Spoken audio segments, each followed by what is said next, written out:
Welcome back to Respondus problems, proctoring, and solutions, tips and tricks about how to solve the problems. This is my second video on this because I thought the first video was really getting longer because there's a lot to talk. So I decided to make a second video. So this is the second video. If you did not watch the first one, I highly recommend you to watch it. However, I'm still gonna go over the slides a little bit to give you an idea what was on the first video. So in the first video, I kind of described the main problems and I divided them as pre-exam, during exam, and post-exam phases. So three categories. And I mentioned about the work and time required. If it's a time and magnitude axis, pre-exam requires a short amount of work, but more than one work, a lot of work. So, but they are fixable and most of them are just for you to do it, right? During the exam, as an instructor, as a facilitator, you really don't have much, except you can be an on-call like a doctor, medical doctor. You can be an on-call if the student has any problems. So post-exam, if a couple of your students didn't take the test or you are reviewing the recordings and you are grading, these are the main work. They take longer than the other work that you have done in pre-exam and during the exam, and their magnitude is longer. If you have 50 to 100 students, grading will take a lot of magnitude. So post-exam is not your job is really starting when the exam is over. So I kind of see pre-exam is a moderate amount of work. During exam is not much work for an instructor, but after exam, the post-exam phase is much work for an instructor. That's how I see it in the first video. And in the first video, I also described pre-exam, so I'm not losing time for that. What are during the exam? Just like in the pre-exam, I describe it technical, ignorance, and forgetfulness. Okay, this is usually what happens. So technical problems. So the students didn't take the necessary education, how to use the browser and proctoring and webcam and all these things, and they don't have enough training, so they are doomed during the exam. They can't get in. They need to contact IT office and all of these things. They have to contact the proctoring services. So, and by the time they fix it, the exam's over. If this is like a proctoring exam that has only 2 hours of exam window, right? So by the time they fix the problem, the time's already have, and then this spills over post-exam phase where you need to take care of this problem. So they don't have enough practice. They don't know how to open up the proctoring services, and their IT may not be good, so they have operating system problems, speed problems, and camera and microphone problems. So these are the problems during the exam, but there's not much you can do for all of these things, but I have a couple of solutions for you. So not to get these here, you have to make a lot of announcements and emails and reminders pre-exam phase, so the students don't get those things as a problem. These are their problems, so it's not facilitator's problem. These are the learner's problem. Okay, so what I do and what I see people doing is stay on call for possible problems. So if it's like a 2-hour exam, what I do, I always sit in front of my emails, and I don't give my phone numbers to my learners, but I stay on the computer, and if I have any emails from them, I answer them, and then we make a Zoom meeting at the time, and we take the test over Zoom. Okay, this saves a lot of time, because if a student or two spills over the post-exam phase, in the post-exam phase you will have other exams, other lectures, other preparation, other meetings, so it's really hard to schedule an exam after the exam for everyone is passed. What I also do to require them is to submit an IT ticket. I can't know as a facilitator what's going on. Your institution has an IT office probably, or a help desk.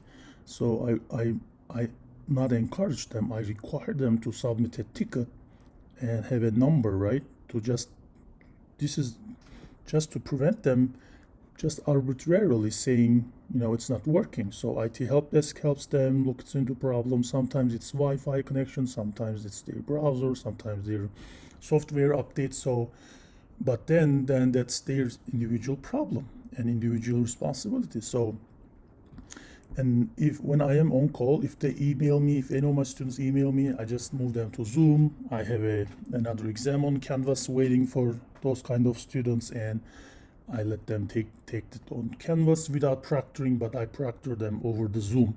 And okay, so these are the technical problems and some of the solutions. Okay, but the main solution is communication. Let them know that these are your rules. These are the rules for your school, department, and class. And they are adults, so they have to, comply with those. But again, there are also ignores problems. How many ever you send your communication, your announcement, make a Piazza post, or use any other software website to communicate them, some of the students just don't receive it, okay? For example, in the proctoring services, they don't show their environment above the table, under the table, they don't show their hands and all of these things, and make sure that, the solution, make sure that you will make a deduction, because that's not good for a learner and facilitator perspective. But if this is preventing them to not complying with the exam instructions, and if this makes them do the instructions as you wanted, then this is a good idea to just prevent them. And sometimes I say it, but I don't apply it, but it still prevents a lot of them. Just read the instructions carefully, okay? And make sure that you're a rule-based facilitator. Whatever is the rules on Canvas instructions or exam instructions and on syllabus, you're gonna comply with them. So if they know that you're gonna do what is written and you are rule-based, so they will not just arbitrarily say, do the wrong thing, okay? One of the things that I do, if it's like a short exam window, if it's like a 75-minute or 90-minute exam, then I tell everybody, you cannot start after 15 minutes. You have to start within 15 minutes. And that's just similar what I do in the classroom as well. After the first student completed it and stepped out of the classroom, I don't get any new student in the classroom. So it's like the Zoom meeting is locked, right? I lock the door and everybody else gets the test.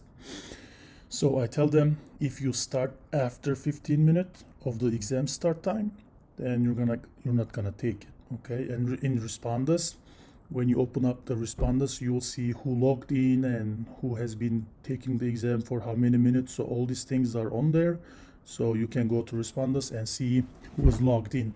What I usually do, I take the names of students and email addresses. Let's say 3 students didn't take the test by 10 minutes after the exam start time. What I do, I email them and I tell them you have 5 minutes to take the test, otherwise you're gonna receive 0, okay?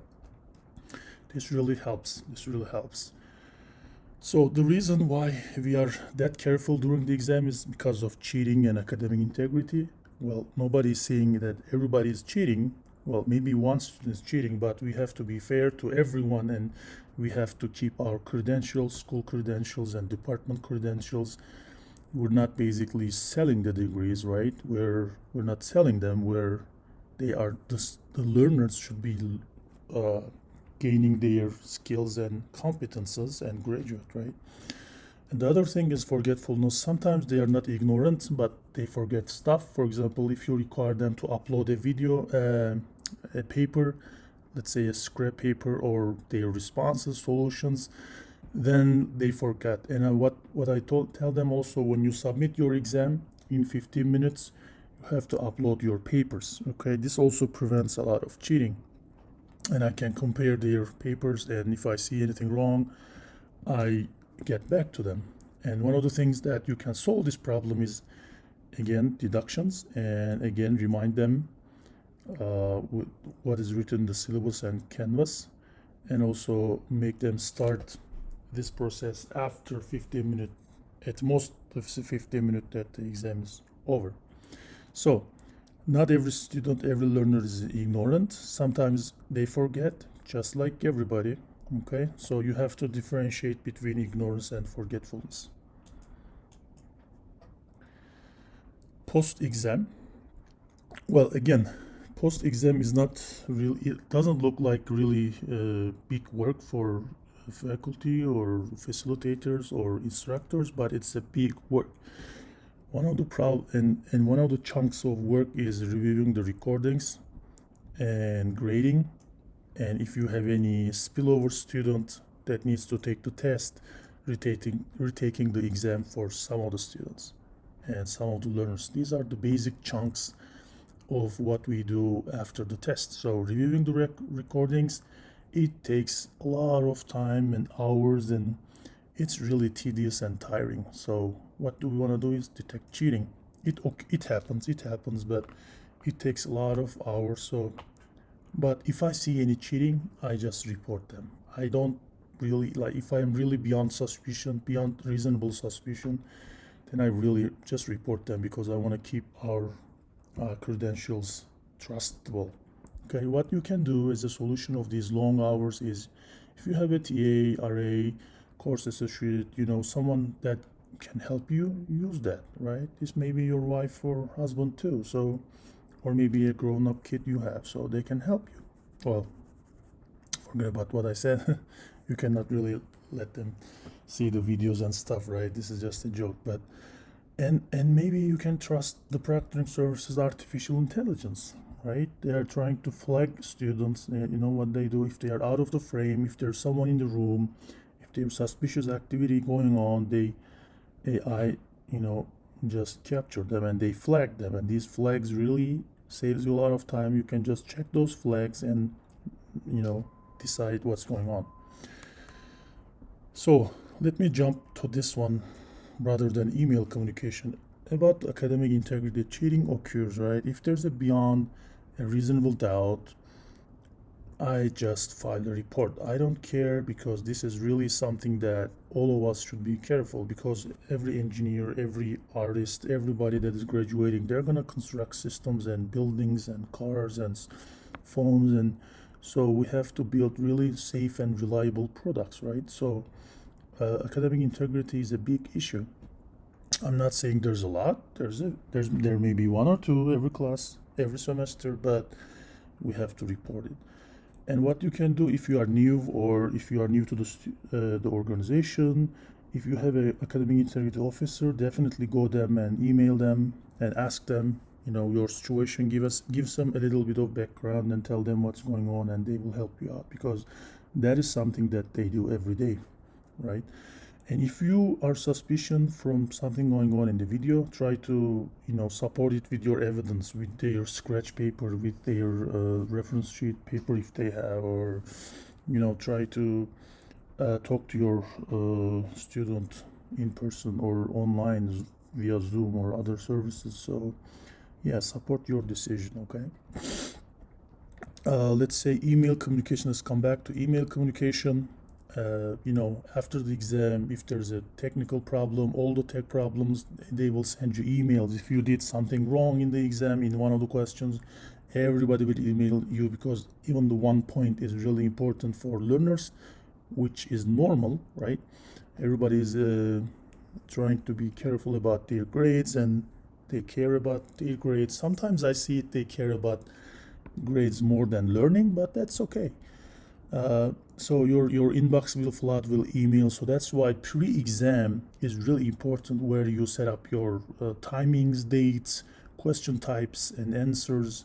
You have to get these all straightforward, so not to have many email communications afterwards, right, during the post-exam. So what I say, I definitely required IT ticket, and I always remind them, hey, this is your individual responsibility, right? And try to get everything written down in the email, right?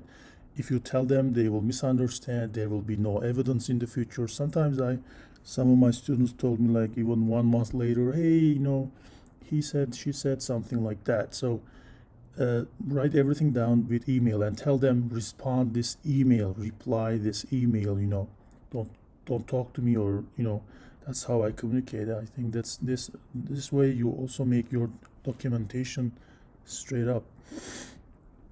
Retaking the exam, there will be always one or two students that will have to take the test because of logical reasons, right? So you decide that they need to take it. This is really difficult because all your lectures and meetings and other gradings and everything is going on with all of your courses.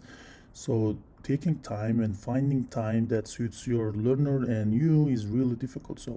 But anyway, you have to find the time, and you can just copy the same exam or do another exam or change a few questions. So remember to do not assign it to whole class, just assign that new copied exam or newly developed exam to just those students, right?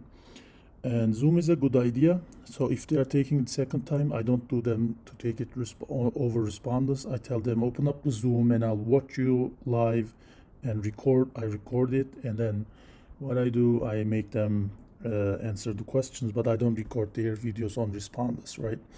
So I this time I want to see them, right? And grading also takes too long hours. If you have any problems to fix, right, then you go manual, right? I highly recommend you to do the grading or auto grading when possible, but manually fixing things really takes a lot of time. So if you have a TA, course associate, somebody can help you with grading, that's great. And try to, when you're in the pre-exam phase, if you can set up your questions so that it auto grades, and this can happen for numbers and also fill in the blanks, words and stuff like that, definitely use auto grade, okay? And this works for fill in the blanks, fill in multiple blanks, and number results. You can do some calculations and watch those videos if you have not watched it. I am also doing videos about how to do the exams, quiz, and Canvas pages. So for these problem, my recommendation is use auto grading. Take your time to do a correct exam, right? And fill in the blanks and numbers. Use those features and auto grade. So thank you so much for listening this video, right? I hope this is helpful, and I want to ask, what are your keys to success? What are some of the best practices that you encounter or you do as a facilitator? Please comment below, and if you like my videos, also like them and share them. So please share your keys to success. You as a learner or as a student, what are some of the problems? So you can comment them, and I'll do my best to answer them. Thanks for being with me today. I'll see you in another video. Have a wonderful day.